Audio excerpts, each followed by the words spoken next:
नमस्कार আপোনালোক সকলোকে পুনৰবাৰ স্বাগতম নসমাই মজিদ বন্ধুসকল বলগতে চাওক আজি সন্ধিয়াৰ 7টা গুৰুত্বপূৰ্ণ খবৰ প্ৰথমটো খবৰ ৰাজ্যত পুনৰ দলবদ্ধ ধৰ্ষণৰ ঘটনা এইবাৰ গুৱাহাটী মহানগৰীত সংঘটিত হৈছে আন এক চাঞ্চল্যকৰ ঘটনা নৌ লম্পটৰ কামনাৰ বলি হল এগৰাকী বুৱাৰী মন্দিৰত নি ধৰ্ষণ কৰিলে নৌ লম্পটে আৰু সেই ধৰ্ষণৰ ভিডিঅ' ভাইৰেল কৰিলে অভিযুক্তসকলে ঘটনা সন্দৰ্ভত 6 লম্পটক গ্ৰেপ্তাৰ আৰক্ষী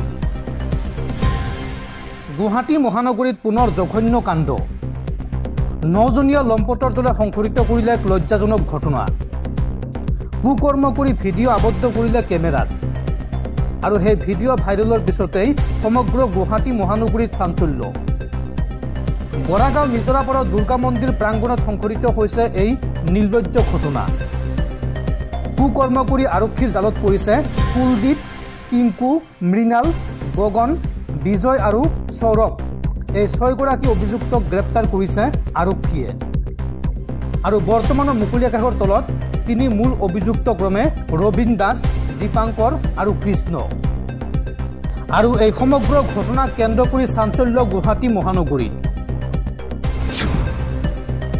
পৰৱৰ্তী খবৰ গ্ৰেপ্তাৰ কৰা হল পুষ্পাটুৰ অভিনেতা তথা দক্ষিণৰ সুপাৰষ্টাৰ অল্লু অৰ্জুনক হায়দৰাবাদ আৰক্ষীয়ে গ্ৰেপ্তাৰ কৰিছে জনপ্ৰিয় অভিনেতাজনক পুষ্পাটুৰ প্ৰিমিয়াৰ চাবলৈকৈ এগৰাকী মহিলাৰ মৃত্যু হোৱাৰ পিছতে গ্ৰেপ্তাৰ কৰা হৈছে পুষ্পাটুৰ অভিনেতা অল্লু অৰ্জুনক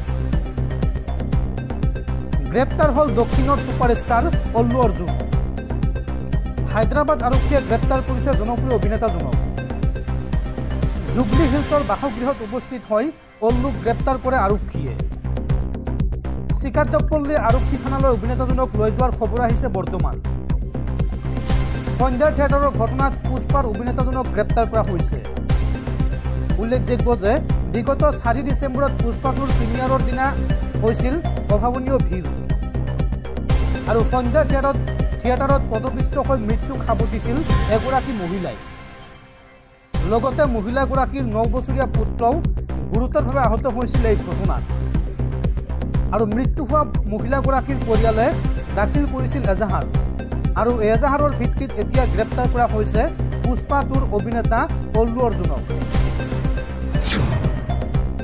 পৰৱৰ্তী খবৰ ৰাজ্যবাসীলৈ মুখ্যমন্ত্ৰী হিমন্ত বিশ্ব শৰ্মাৰ বৃহৎ ঘোষণা ইংৰাজী নৱবৰ্ষ আৰু বৰদিনৰ পূৰ্বে ৰাজ্যবাসীলৈ মুখ্যমন্ত্ৰী হিমন্ত বিশ্ব শৰ্মাৰ বিশেষ আহ্বান মুখ্যমন্ত্ৰীগৰাকীয়ে কি ক'লে চাওঁ আহক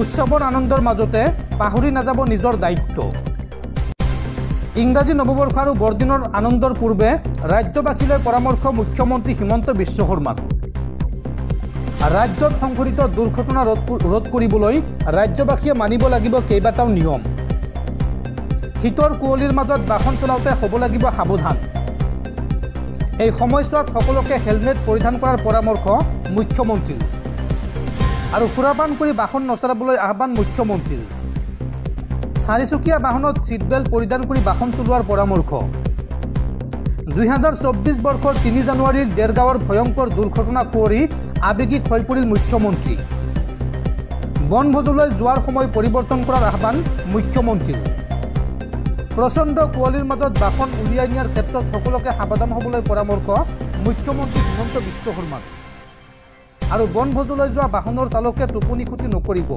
লগতে সুৰাপান নকৰিব বনভোজলৈ যোৱা লোকসকলক এই বিষয়ত গুৰুত্ব দিবলৈ আহ্বান মুখ্যমন্ত্ৰী হিমন্ত বিশ্ব শৰ্মাৰ উৎসৱৰ আনন্দৰ মাজতে পাহৰি নাযাব নিজৰ দায়িত্ব ৰাজ্যবাসীক উদ্দেশ্যি এই আহ্বান হিমন্ত বিশ্ব শৰ্মাৰ দৰ্শকসকল আৰু বহুতো গুৰুত্বপূৰ্ণ খবৰ আছে তাৰ আগতে আপোনাক জনাওঁ যে যদি আপুনি এতিয়ালৈকে এইটো ভিডিঅ'ত লাইক কৰা নাই তেন্তে এতিয়াই ভিডিঅ'টোত লাইক কৰি দিব আৰু এনেকুৱা ধৰণৰ ভিডিঅ'সমূহ নিতৌ চাবলৈ চেনেলটো ছাবস্ক্ৰাইব কৰি কাষত থকা বেল আইকনটো প্ৰেছ কৰি ৰাখক পৰৱৰ্তী খবৰ গোমাংস নিষিদ্ধ কৰাৰ পিছতে ৰাজ্যৰ গৰু বজাৰত নাই গ্ৰাহক গৰু বিক্ৰী কৰিব পৰা নাই গোপালকসকলে এই সন্দৰ্ভত বিস্ফোৰক অভিযোগ বিধায়ক অখিল গগৈৰ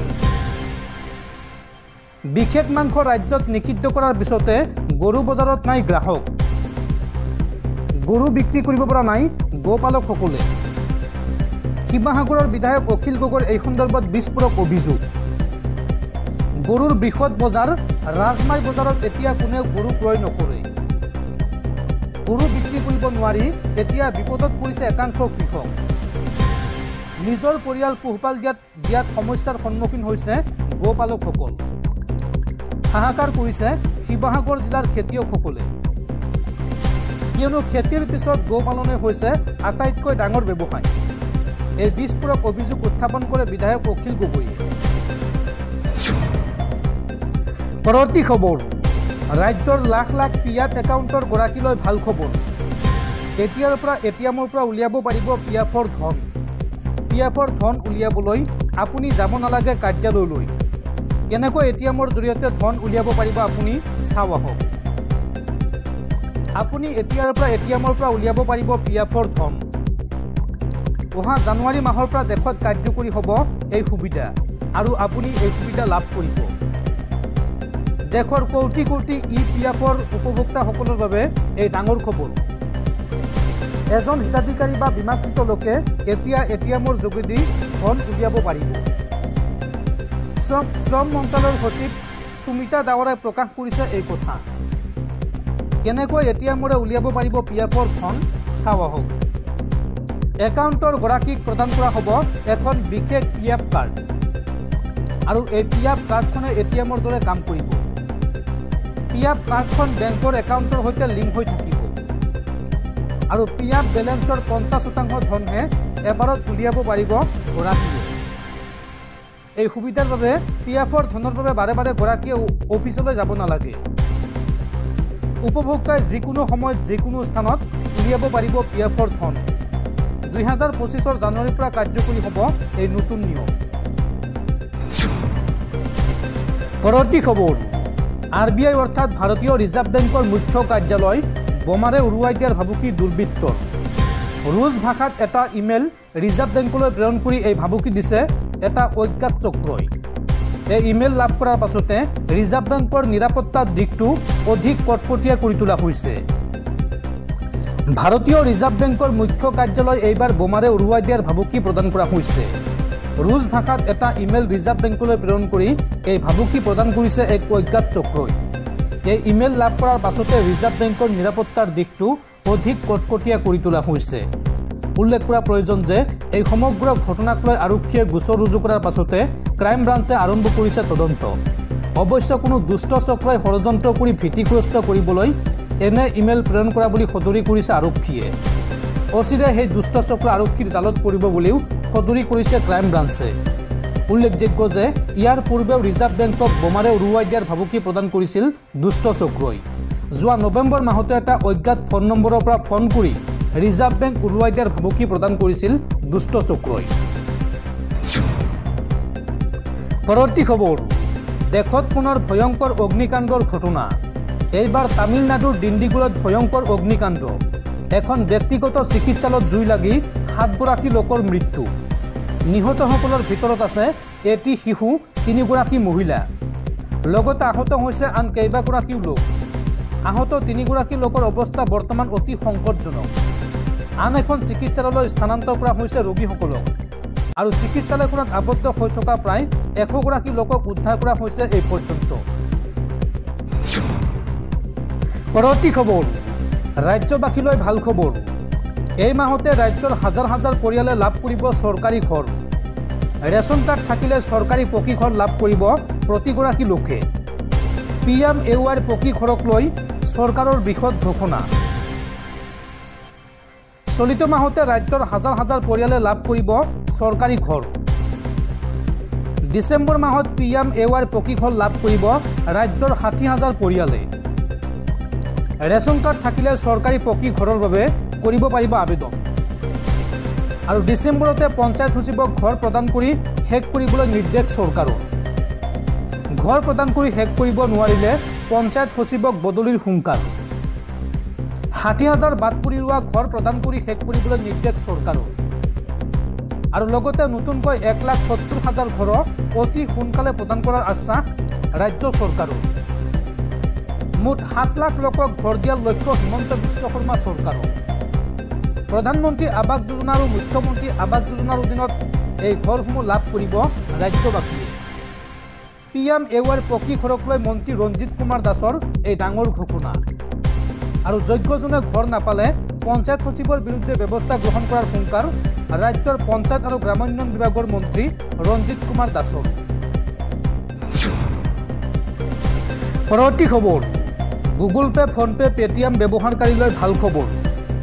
অনলাইন পেমেণ্টত আহি গ'ল বিশেষ নতুন সুবিধা। এতিয়াৰ পৰা ইণ্টাৰনেট নোহোৱাকৈ কৰিব পাৰিব অনলাইন পেমেণ্ট।